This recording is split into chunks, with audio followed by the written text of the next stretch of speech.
pada pelajaran kita dalam kitab Nasaihul Ibad, yaitu pada halaman ke-32. Maqalah At-Tasi'ah, maqalah yang ke-9 ada pada bagian bawah halaman 32. Maqalah At-Tasi'ah ada pada bagian yang di bawah maqalah yang ke-9. Bismillahirrahmanirrahim. Qala al-muallifu rahimahullah wa nafa'ana bihi fid dharain amin. Radhiyallahu ankum anna wa al muslimin ajma'in. Wal maqalatu at-tasi'atu an Abdullah bin Amr bin al-As radhiyallahu anhuma ay an Abdullah wa an Amr khamsun man kunna ay ijtama'na fihi sa'ida في الدنيا والآخرة. أولها أن يذكر لا إله إلا الله محمد رسول الله وقتا بعد وقت. روي أنه صلى الله عليه وسلم قال أكثروا ذكر الله عز وجل على كل حال فإنه ليس عمل أحب إلى الله ولا أنجى لعبد من كل سيئة في الدنيا والآخرة من ذكر الله.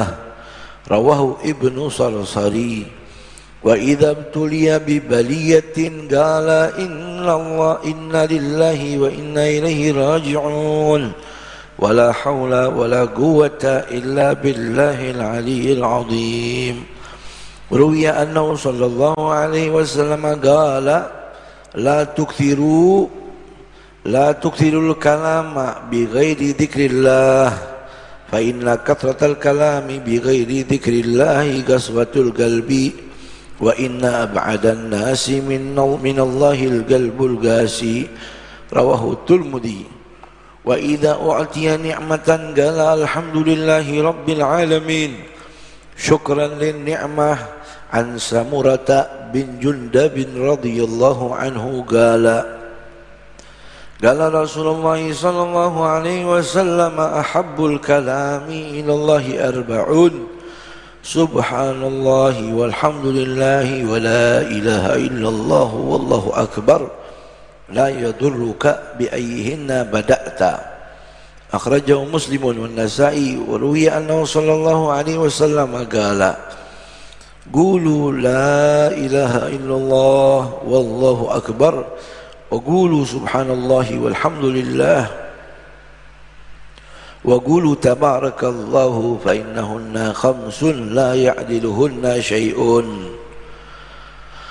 روي ابن صرصري. وإذا ابتدأ في شيء قال بسم الله الرحمن الرحيم. عن أبي هريرة رضي الله عنه قال رسول الله صلى الله عليه وسلم كل أمر ذي بال لا يبدأ فيه بحمد الله فهو أقطع. أخرجه ابن حبان إلى آخر الكلمة. Berkatalah muallif dalam kitabnya, semoga Allah merahmatinya dan kita mendapatkan barakahnya, amin.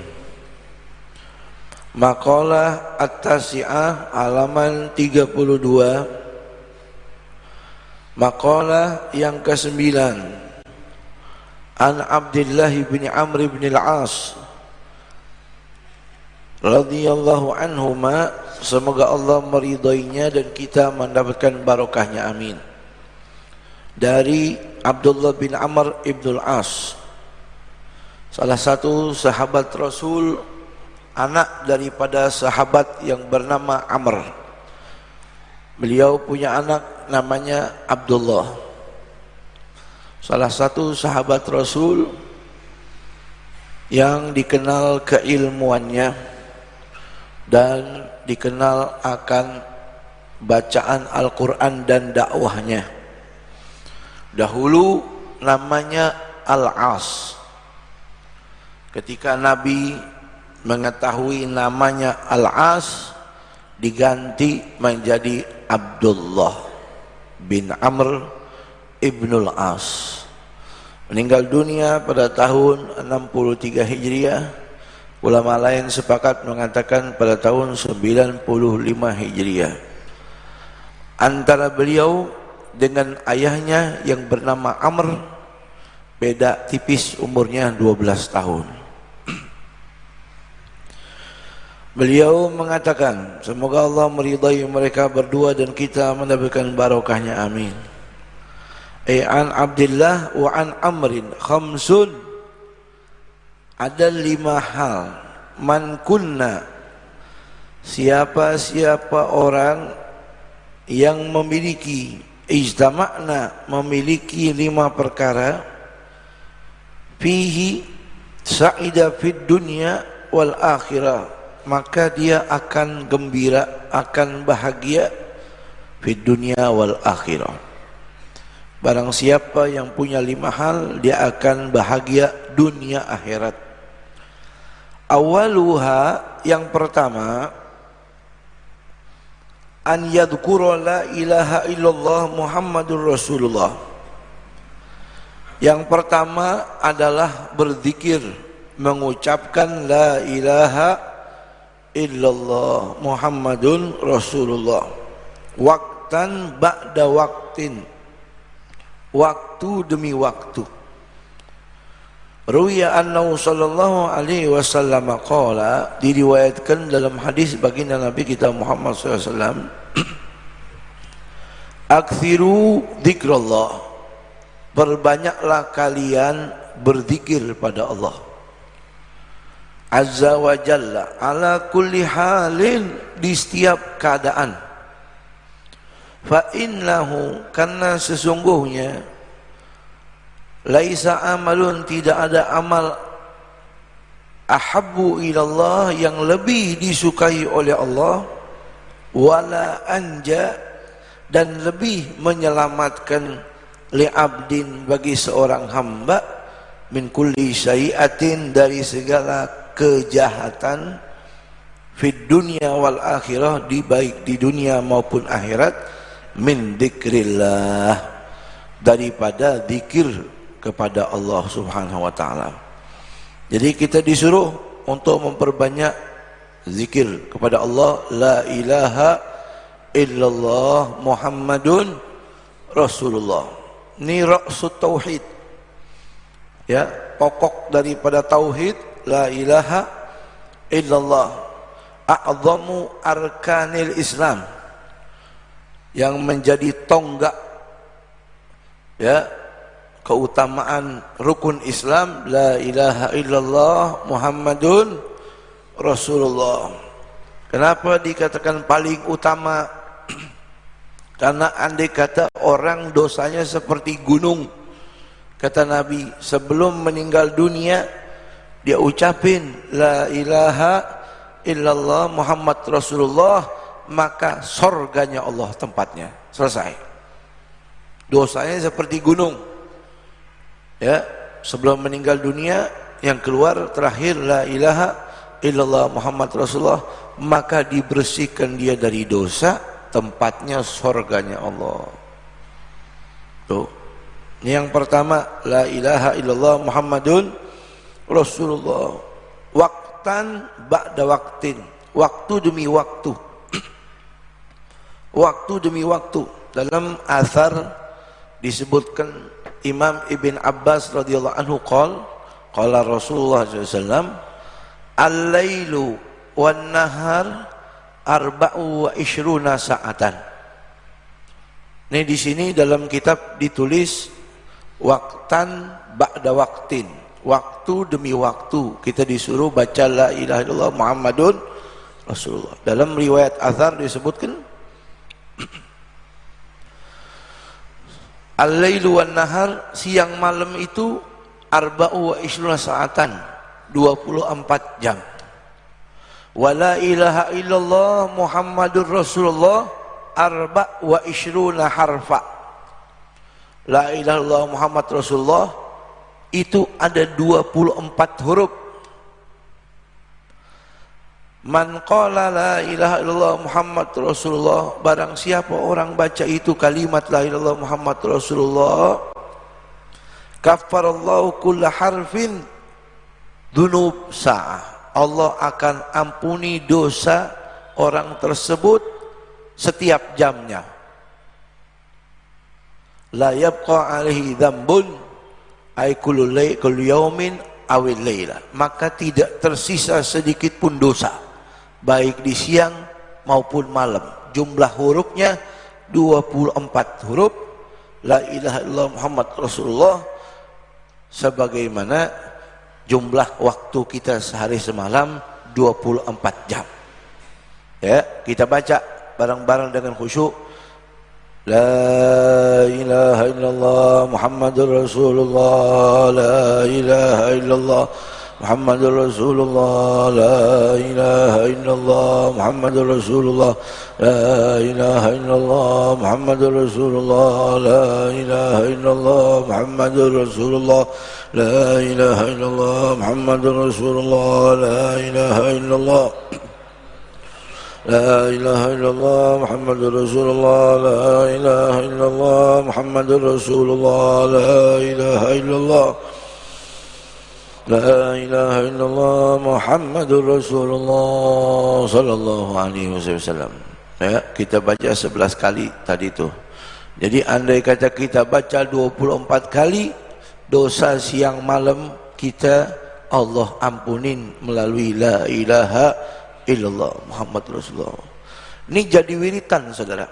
Al-Habib Abdullah bin Husain bin Tahir, pengarang kitab Sulamut Taufiq, beliau punya wiritan setiap hari, zikirnya la ilaha illallah Muhammad Rasulullah 15.000 kali.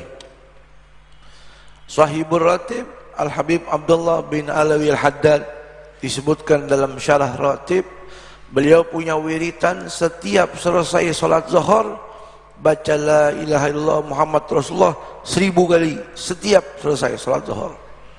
La ilaha illallah Muhammadur Rasulullah, tidak bisa terpisah nih la ilaha illallah Muhammadur Rasulullah. Sebagaimana di atas pintu surganya Allah la ilaha illallah Muhammad Rasulullah, ya, disebut dalam kitab Nasihatud Diniyah. Al-Habib Abdullah bin Al-Haddad pernah berkata, la yuqbalu imanu abdin wa in amana bihi subhanahu wa ta'ala hatta yu'min bi Muhammadin sallallahu alaihi wasallam wa bima jaa anhu wa akhbara bihi sallallahu alaihi wasallam min umuri dunya wal akhirah. La yuqbalu imanu abdin, imannya seorang hamba tidak diterima sama Allah. Wa in amana bihi sallallahu wa in amana bihi subhanahu wa ta'ala, walaupun dia beriman pada Allah, hatta yu'minna bi Muhammadin sallallahu alaihi wasallam, sehingga dia beriman juga dengan Nabi Muhammad sallallahu alaihi wasallam. Ingat baik-baik, wa bima jaa anhu, dan beriman dengan apa yang dibawa oleh Rasulullah, wa akhbara bihi, dan apa yang diberitakan oleh Rasul dia iman juga, min umuri dunia wal akhirah, dalam urusan dunia, urusan akhirat. Jadi orang sholat kalau nggak percaya akhirat maka dia tidak beriman, maksudnya begitu. Maksudnya begitu. Dia sholat, dia puasa, dia zakat, tapi tidak percaya tentang urusan dalam kubur, padang mahsyar, surga neraka, karena belum dilihat dia tidak beriman, begitu. Jadi harus lengkap tuh la ilaha illallah Muhammadun Rasulullah. La ilaha illallah bertauhid, Muhammad Rasulullah mengikuti dan mengimani apa yang dibawa dan diberitakan oleh baginda Nabi kita Muhammad SAW. Ini keutamaan la ilaha illallah. Kita lanjutkan, dikatakan di sini wa idza tuliya bi baliyatin, dan ketika mana tertimpa akan musibah, qala inna lillahi wa inna ilaihi raji'un, wala haula wala quwata illa billahil aliyyil azim. Dan ketika tertimpa musibah, dia baca inna lillahi wa inna ilaihi raji'un, ubasyiris sabirin alladzina idza asabatu musibatun qalu inna lillahi wa inna ilaihi raji'un, ya. Itu kata Allah, dan berilah kabar gembira bagi orang-orang yang sabar, yang mana mereka itu ketika tertimpa musibah mereka berkata innalillah wa inna ilaihi rajiun. Ini kalimat innalillah ibu bapak cuman milik kita, umatnya Rasulullah. Umat zaman dahulu enggak ada. Kalau tertimpa musibah, baik orang meninggal dunia atau kesandung, lagi jalan kesandung, megang piring jatuh, kepleset, innalillah wa inna ilaihi rajiun. Orang dulu enggak, bahkan nabinya zaman dahulu enggak sebut itu kalimat innalillah wa inna ilaihi rajiun. Nabi Allah Yakub waktu kehilangan putranya kan musibah. Nabi Allah Yakub berkata apa? Wa asafa ala Yusuf. Duhai, meruginya aku atas hilangnya Yusuf. Ya. Ini pemahaman arti maksud tujuan innalillah, kita milik Allah, wa inna ilaihi rajiun. Ya. Nah, kalau ada orang meninggal dunia, dapat berita ada yang meninggal, buru-buru jawab inna lillah wa inna ilaihi rajiun, sebagaimana baginda Nabi kita Muhammad SAW. Ini yang dimaksud ketika Rasul anaknya meninggal, Ibrahim, Nabi nangis. Innal qalba yahzan, ya, wal ainu tadma, saya punya hati sedih, air mata menetes. Wa inna lanaqul illa mayurdi rabbuna, saya tidak akan berkata apa-apa kecuali yang Allah ridho, yaitu inna lillahi wa inna ilaihi rajiun. Waktu anak-anaknya meninggal juga begitu, inna lillahi wa inna ilaihi rajiun. Ya. Dan kita kalau datengin takziah orang meninggal dunia, ya mudah-mudahan panjang umur. Ya, kullu nafsin dha'iqatul maut. Kalau datengin orang meninggal dunia, ucapan yang kita ucapkan ketika ketemu orang yang terkena musibah, azzamallahu ajrakum, azzamallahu ajrakum, semoga Allah membesarkan pahala antum karena sabar ditinggal wafat. Ya, sambil salaman tuh azzamallahu ajrakum. Ya, orang semakin kesini nih semakin nggak ngerti, semakin bingung, apa tuh kok orang mati disebut azzamallahu ajrakum? Jawabannya apa? Al-baqa'u lillah, al-baqa'u lillah. Ya, kalau azzamallahu ajrakum, maka kita jawab al-baqa'u lillah, keabadian milik Allah, hanya Allah yang kekal. Tuh jawabannya. Jangan pas disebut azzamallahu ajrakum, bekhair, alhamdulillah, sehat-sehat, azzamallahu ajrakum, ayo masuk. Azzamallahu ajrakum, iya udah. Ya, kalau disebut azzamallahu ajrakum, jawabannya al-baqa'u lillah. Itu kalimat ketika tertimpa musibah, inna lillahi wa inna ilaihi raji'un, wala haula wala quwata illa billahil aliyyil azim. Boleh digabung setelah ngucapin inna lillahi wa inna ilaihi raji'un, wala haula wala quwata illa billahil azim, boleh digabung.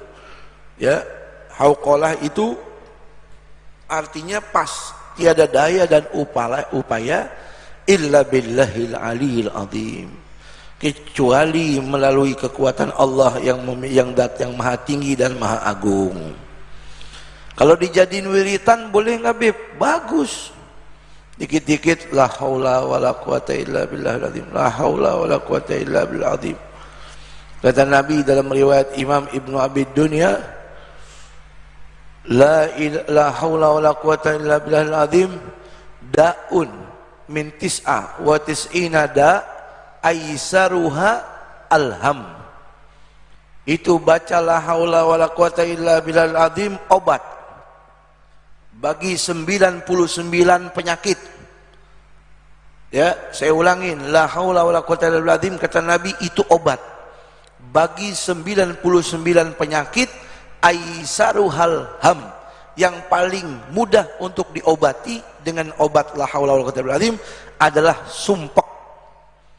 Kalau saudara lagi sumpek, lagi sedih, lagi gelisah, lagi bingung, banyak-banyak baca la haula wala quwwata illa billahil aliyyil azim. Ruya annahu sallallahu alaihi wasallam qala, Rasul bersabda, la tukfirul kalama bi ghairi dzikrillah.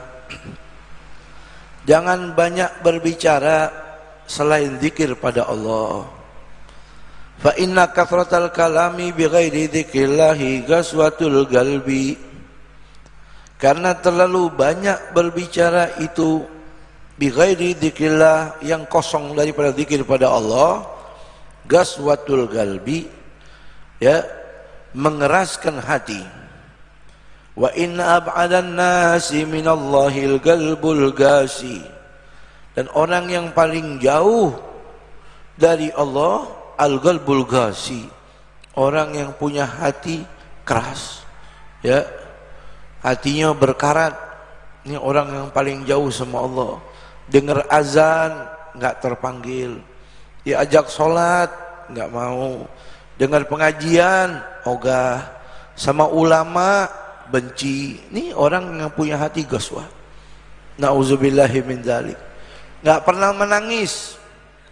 Baca Quran enggak pernah menangis. Tahajud, munajat enggak pernah menangis. Ya, enggak pernah meneteskan air mata karena takut sama Allah, karena durhaka sama Allah, enggak pernah. Kenapa? Hatinya beku. Hatinya keras. Hatinya sudah mati. Seperti bangkai. Bagus hidung kita ini tidak bisa mencium bau bangkai hati kita yang membeku, yang keras, yang karatan. Ya. Seperti itulah keadaan orang yang hatinya keras. Tapi mudah-mudahan kalau orang cinta kebaikan, lama-kelamaan hati tersebut menjadi lunak insyaallah. Ya. Walau kunta faddan ghalidhal qalbi lan faddu min haulik. Itu sahabat yang hatinya keras, pembunuh, penyembah patung, kalau dekat sama Nabi, dekat nih, lunak, akan lembut. Rigatul galb, berkat dekat sama Rasulullah. Rasul udah nggak ada, dekat sama ulama. Kalau saudara punya hati keras, dekat sama ulama, insya Allah Allah buat lembut, ya, sebagaimana apa yang diperintah oleh Allah dan Rasulnya. Rawahu Tirmidzi. Wa idza utiya ni'matan qala alhamdulillah. Dan bila mana diberikan nikmat, qala alhamdulillahirabbil alamin, syukran lin nikmah. Dan kalau diberi nikmat, qala alhamdulillahirabbil alamin, mengucapkan alhamdulillahirabbil alamin, syukran lin nikmah, berterima kasih atas nikmat yang dianugerahkan tersebut. Ya, buru-buru ucapin alhamdulillah, alhamdulillah, alhamdulillah. An Samurah bin Jundab radhiyallahu anhu, dari sahabat Rasul Samurah bin Jundab radhiyallahu anhu, semoga Allah meridainya dan kita dengan barokahnya, amin. Qala Rasulullah sallallahu alaihi wasallam, Rasul bersabda, ahabbul kalami ilallahi arba'un. Ahabbul kalam, ucapan yang paling disukai sama Allah, arba'un, ada 4 ucapan. Subhanallah, walhamdulillah, wala ilaha illallah, wallahu akbar. La yadurruka bi ayyihinna bada'ta. La yadurruka, tidak ada masalah. Bi ayyihinna bada'ta, Anda mau mulai dengan ucapan kalimat yang mana? Silakan. Mau ucapan Allahu Akbar dulu, baru la ilaha illallah, lalu subhanallah, baru alhamdulillah, terserah.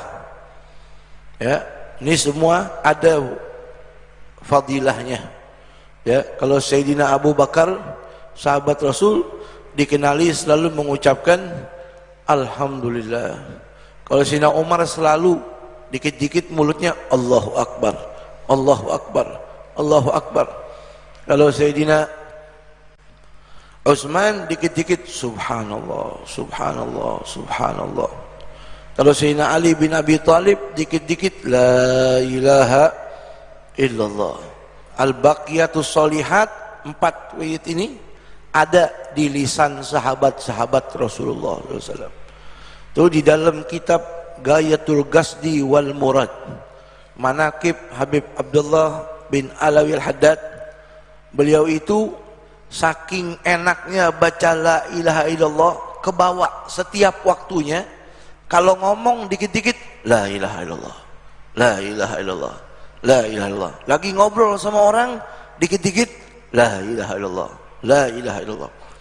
Aulia zaman dahulu itu mereka punya lidah itu terbiasa zikir, sampai kalau mau masuk kamar mandi gigit kain.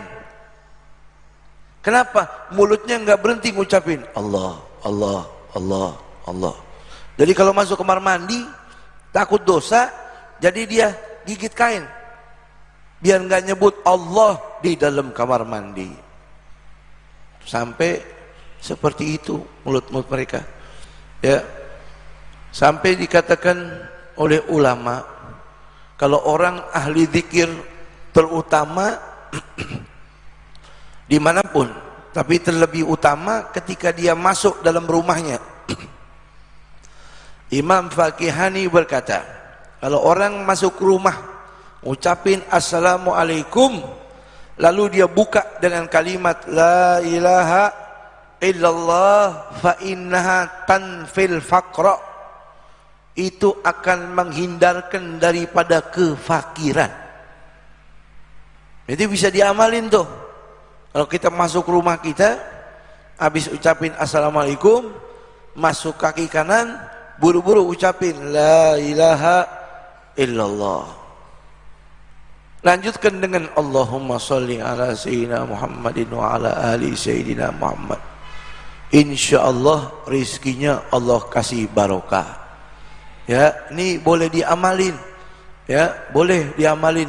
Kalau masuk rumah sebut La ilaha illallah. Bini kita, anak kita lihat nggak apa-apa, nanti biar diikutin seperti itu. Ya, ini anjuran agar kita banyak berzikir.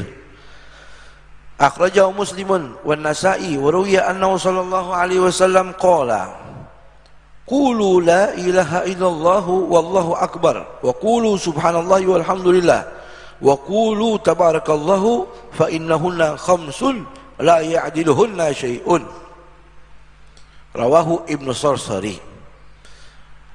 Gulu, kata Nabi dalam hadis, ucapkan la ilaha illallah wallahu akbar wa qulu subhanallah, ucapkan juga subhanallah walhamdulillah wa qulu, dan ucapkan juga tabarakallah.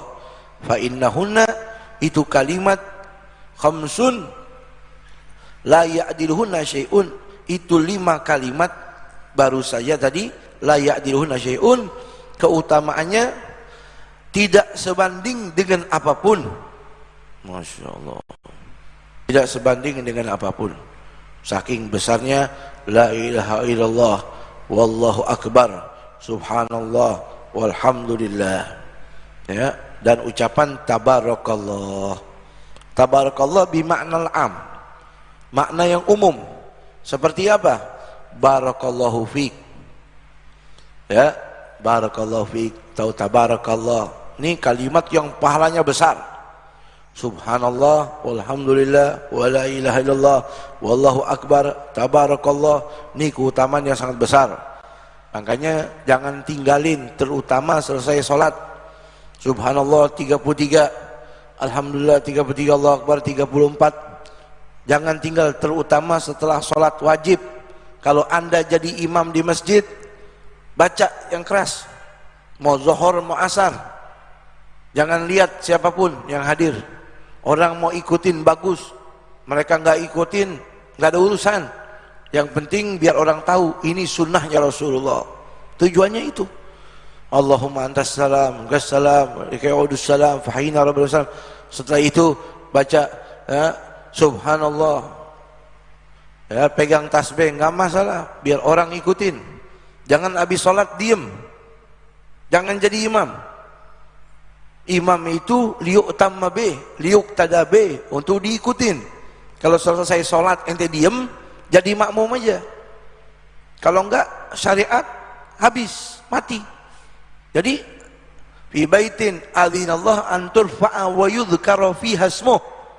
Di masjid, di mushola diizinin angkat suara.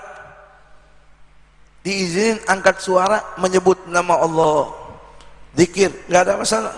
Itu perintah dari Allah Subhanahu wa taala. Rukhsah. Ya, diizinin. Ya, apalagi zikir.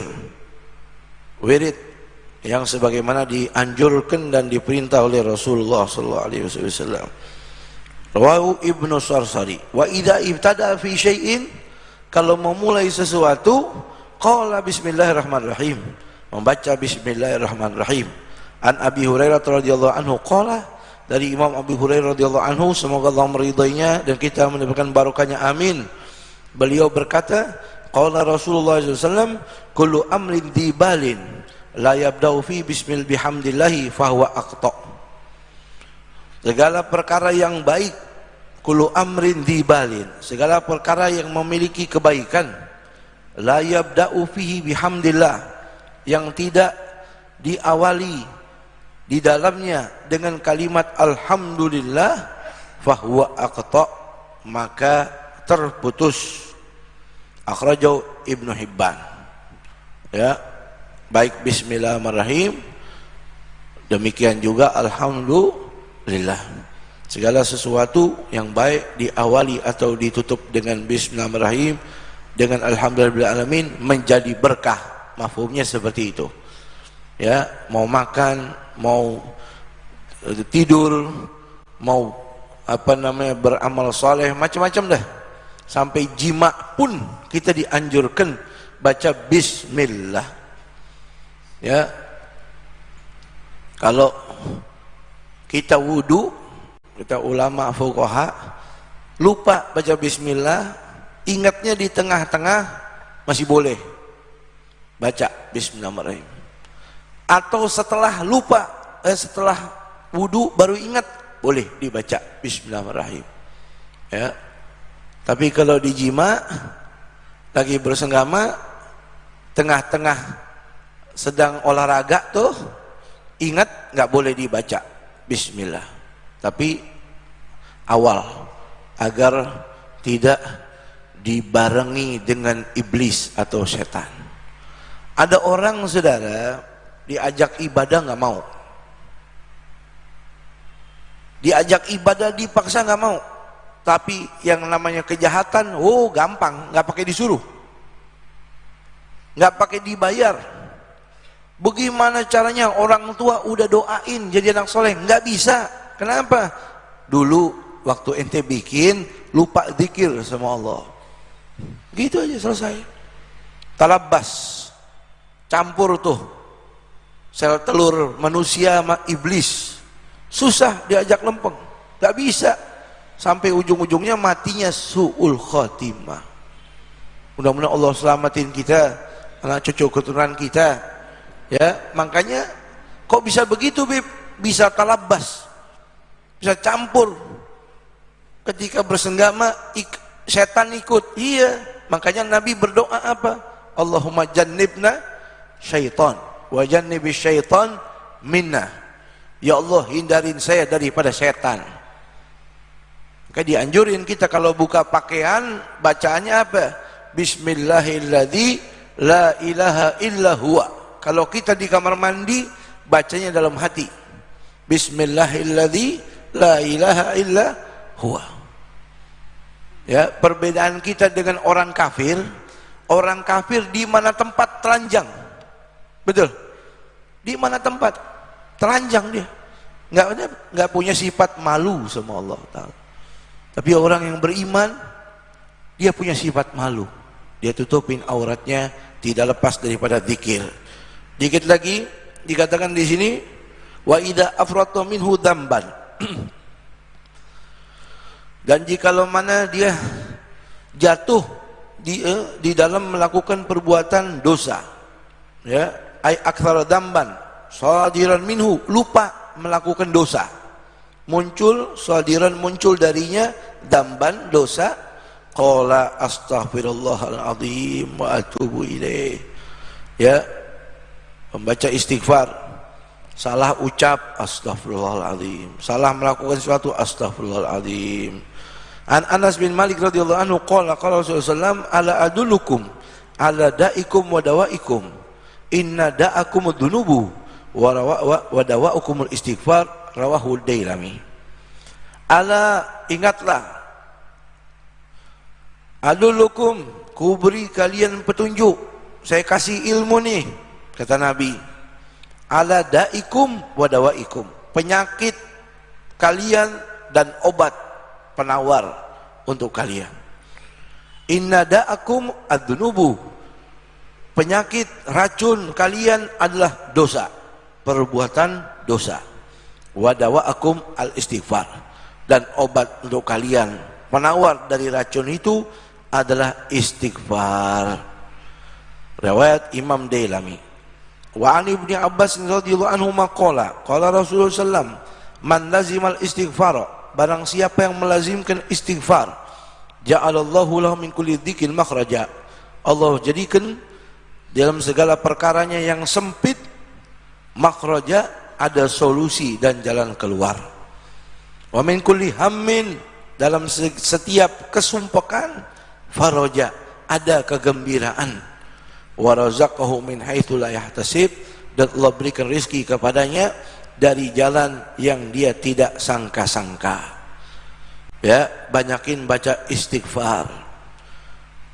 Rawahu al-Imam Ahmad wa Abu Dawud wa Ibnu Majah.